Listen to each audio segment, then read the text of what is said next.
اور مستقل افغانستان کی نئی امیدیں جنم لے رہی ہے. مطلب یہ کہ اب نئی امیدیں پیدا ہو چکی ہے، اور یہ جو جس سے افغانستان خوشحال،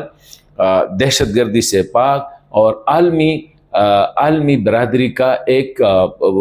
فروٹفل جسے کہتے ہیں کہ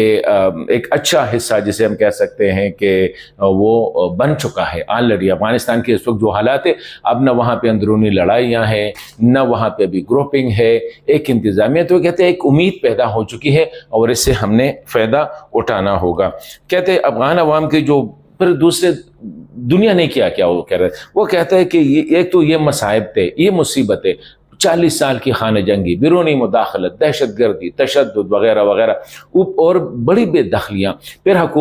عالمی برادری نے اوپر سے کیا، پابندیاں لگا دی، ان کا بینکنگ سسٹم کو لیکس کر دیا، ان کے جو سارے ان کی غربت اور انسانی امداد کے لیے جو تھا اس پہ پابندیاں لگائی گئی ہے. تو اس نے کہا کہ فوری طور پر پابندیاں ہٹائی جائے، فوری طور پر جو غیر فعال بینکنگ سسٹم ہے اس کو فعال بنایا جائے، غربت اور انسانی امداد، دہشت گردی، منشیات، انسانی حقوق سے جو دو چار ہے اس میں عالمی برادری اپنا حصہ ڈالے. وہ کہہ رہے ہیں کہ جو کمٹمنٹ ہوئی تھی 2025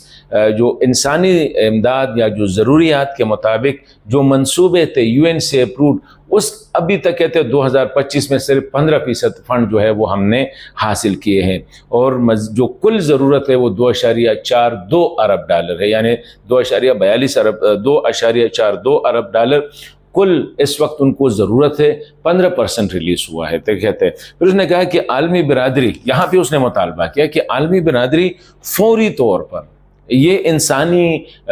ضروریات کے جو منصوبے ہیں فوری طور پر ان کو مکمل کرے، اور غیر مشروط طور پر. مطلب یہ نہیں ہے کہ ہم نے طالبان کو ایکسیپٹ کیا ہے، گورنمنٹ کو ایکسیپٹ کیا یا نہیں کیا ہے. تو پاکستان کا مطالبہ یہ ہے کہ افغانستان کے لیے جو 2.42 ارب ڈالر کے جو ضرورت ہے انسانی وسائل اور انسانی ضروریات کو پوری کرنے کے لیے، وہ فوری طور پر جو ہے وہ پوری کرے. بینکاری کا نظام بحال کرے. اس طرح جتنے بھی اثاثے منجمد کیے گئے ہیں اس کو غیر منجمد کریں تاکہ وہاں پہ تجارت اور سرمایہ کاری کو فروغ مل سکے. تو یہاں پہ وہ جو میں نے پہلے بات کی تھی حقیقت، اس نے کہا نمبر 4 پہ آ رہا ہے، کہتے ہیں حقیقت یہ ہے کہ افغانستان کے پورے علاقے پر ایک ہی انتظامی کنٹرول ہے. مطلب کہ انٹرنیشنل کمیونٹی کو اور کیا چاہیے، ایک ہی انتظامی کنٹرول ہے، ان کو نہ کوئی سنجیدہ یا کوئی بڑی چیلنج کا سامنا ہے اس وقت. ایسے اقدامات سے گریز کیا جائے، دنیا کو کہہ رہی ہے. یہ ابھی جو آپ پابندیاں لگا رہے ہیں، ان کو بینکنگ سسٹم کو لیپس کیا ہے، ان کے اثاثے منجمد کیے گئے ہیں، انسانی اس کے حوالے سے آپ کو امداد نہیں دے رہے ہیں. کہتے ہیں ایسے اقدامات سے گریز کیا جائے جو اس افغانستان کو دوبارہ جنگ میں یا خانہ جنگی میں دھکیل دیں. افغانستان ابھی بھی وہ کہہ رہے ہیں، اس میں حقیقت ہے کہ وہاں پہ جو دہشت گردوں کی جو محفوظ پناہ گاہیں ہیں، اور وہ کہہ رہے ہیں کہ دہشت گردوں کے جو محفوظ پناہ گاہیں ہیں وہ ایسے ایریاز میں ہیں جہاں پہ افغان طالبان کی عملداری پوری طور پر نہیں ہے. ہمارے ماؤنٹینس ایریا ہے، ڈیپ ویلیز میں ہیں. کہتے ہیں اگر یہ نہ کیا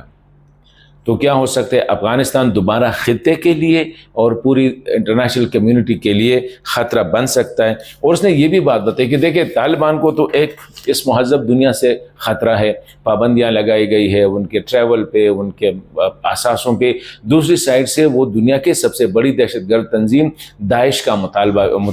مقابلہ بھی کر رہے ہیں. تو کہتے ہیں داعش اس وقت جو ہے اس کو افغان طالبان یعنی امارت اسلامی کو ٹارگٹ کر رہے ہیں. اس نے پھر آگے یہی کہا کہ یہ اگر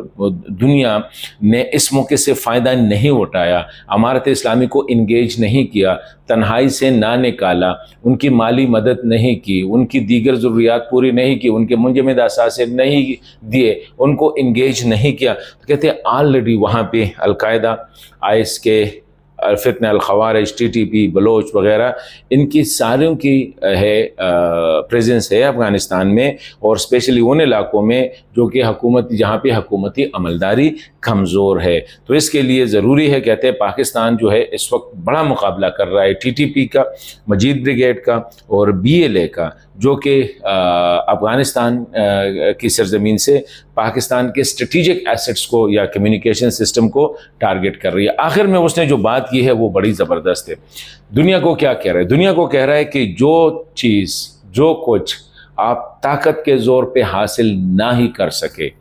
پابندیاں، مالی دباؤ تنہائی سے حاصل نہیں ہو سکتے۔ اس کا مطلب کیا ہے کہ آؤ مل کے امارت اسلامی کو انگیج کرے، ان کے ساتھ بیٹھے، ان کو تسلیم کرے۔ بلکہ اس سے کیا ہوگا؟ یہ جو آپ کی پابندیاں ہیں، یہ جو آپ کی مالی دباؤ ہے، یہ آپ کے جو ان کو تنہائی میں ڈالا ہے، اس سے افغانستان میں غربت مزید بڑھے گی، بھوک مزید بڑھ جائے گی، اور یہ غربت اور بھوک جو ہے پھر تنازعات کو جنم دے گی۔ تو اسی لیے عالمی برادری کو ایک مشترک کا ایک آواز ہو کے جو ہے عبوری حکومت کو انگیج کرے اور ان کو جو وعدے کیے ہیں، جو وہ ہے، اس کا پابند بنائے۔ تو اس طرح بالخصوص جو ہے تاکہ افغانستان کی سرزمین جو ہے وہ دہشت گردی سے محفوظ ہو جائے۔ تو یہ پوری جو تقریر ہے عاصم افتخار صاحب کی اگر ہم دیکھیں تو اس میں بڑی مدلل انداز سے افغانستان کی وکالت کی ہے، ان کو تسلیم کرنے کی، پابندیاں ہٹانے کی، تجارت بڑھانے کی، اور تنہائی سے نکالنے کی۔ اور میرے خیال میں اگر ہم دیکھیں تو اس سے پہلے جو چین کی وزارت خارجہ کا ایک بیان آیا تھا جب رشیا نے طالبان کو ایکسیپٹ کیا، اس میں بھی تقریباً یہی لائن لی گئی تھی کہ افغانستان کو مزید تنہائی میں رکھنا جو ہے وہاں پہ حالات پھر خراب ہو سکتے ہیں، تو اس لیے بہتر ہے کہ ان کو ایز سون ایز انگیج کرے۔ ابھی یہ جو ڈیلیگیشن آیا ہے 2 دن سے اسلام آباد میں ہے، بڑی ملاقاتیں ہو رہی ہیں اور مختلف لیول پہ بڑی جو اس کی پیش رفت ہے وہ یہی ہے کہ ابھی ایک نیا میکینزم جو ہے وزارت خارجہ افغانستان، وزارت خارجہ پاکستان نے ایک نیا میکینزم اڈاپٹ کیا ہے، جس سے یہ جو پولیٹیکل ڈائلاگ ہے، یہ مذاکرات ہے، اس میں آسانی ہوگی۔ اس سے پہلے ڈاکٹر اشرف غنی صاحب کے وقت میں ایک میکینزم، بڑا زبردست میکینزم تھا، جس کو Pakistan Afghanistan action plan for peace and solidarity, APAPPS کے نام سے، وہ بڑا ایک کمپریہنسو ہوتا ہے، جس میں تقریباً 5-6 گروپ بنائے گئے تھے۔ انٹیلیجنس شیئرنگ تھی، فوجی گروپ علیحدہ تھا، وزارت خارجہ کا، یہ جو تجارت کا اور مہاجرین کا، یہ سارے مختلف 5 گروپس بنائے گئے تھے۔ لیکن افغان طالبان کہہ رہے ہیں امارت اسلامی کی، حالانکہ وہ ایسے وقت میں تھا کہ جب بیرونی دنیا کا قبضہ تھا، اس لیے ہم اپنا ایک میکینزم اڈاپٹ کر رہے ہیں۔ تو یہ نیا میکینزم اڈاپٹ کیا گیا ہے۔ اس کے بعد جو بیانات آئے ہیں، مطلب یہ کہ جو اسٹیٹمنٹ آئے ہیں وزارت خارجہ سے، پاکستان نے کہا کہ میٹنگ میں دہشت گردی کے حوالے سے بات ہو گئی اور ہم اس بات پہ متفق ہو گئے کہ دہشت گردی جو ہے اس خطے کی امن اور سلامتی کے لیے خطرہ ہے، اور افغانستان سرزمین جو ہے دہشت گرد جو استعمال کر رہے ہیں ان کے خلاف ایکشن لینے کا پاکستان نے مطالبہ کیا گیا ہے۔ اور اسی طرح کہ یہ گروپس جو ہے یہ نہ صرف پاکستان کے لیے بلکہ پورے خطے اور کی ترقی اور استحکام کے لیے یہ خطرہ ہے۔ ویزوں کے حوالے سے بات کی گئی، پاکستان نے ایک بات بتائی کہ 1 سال میں، بلکہ 2021 سے اب تک جو ہے 5 لاکھ ویزے جاری کیے گئے، اور میرے خیال میں یہ کسی تقریباً یہ بنتا ہے، اگر اب جب 5 لاکھ ہے تو یہ تقریباً 4 سال میں، تو مطلب یہ ہے کہ 1,20,000 ویزے ہر سال جاری کرنا میرے خیال میں یہ کوئی ملک نہیں کر سکتا ہے۔ اس کے علاوہ جو آمد و رفت کے حوالے سے افغانستان کی طرف سے بھی جاری ہوا ہے اسٹیٹمنٹ، اور اس میں آلموسٹ وہی باتیں کی گئی ہے جو پاکستان کے وزارت خارجہ نے کی۔ تو میں سمجھتا ہوں کہ یہ ایک اچھی ڈیولپمنٹ ہے، اور پاکستان بھی کوشش کر رہا ہے کہ افغانستان کو انگیج کرے، افغانستان کے لیے عالمی برادری میں آسانیاں پیدا کرے، اس کی یہ وکالت جو کر رہی ہے، کیونکہ پاکستان کو پتہ ہے کہ افغانستان میں امن آ جائے، استحکام آ جائے، استقلال آ جائے، اس کا ڈائریکٹ اثر جو ہوگا، فائدہ جو ہوگا وہ پاکستان کے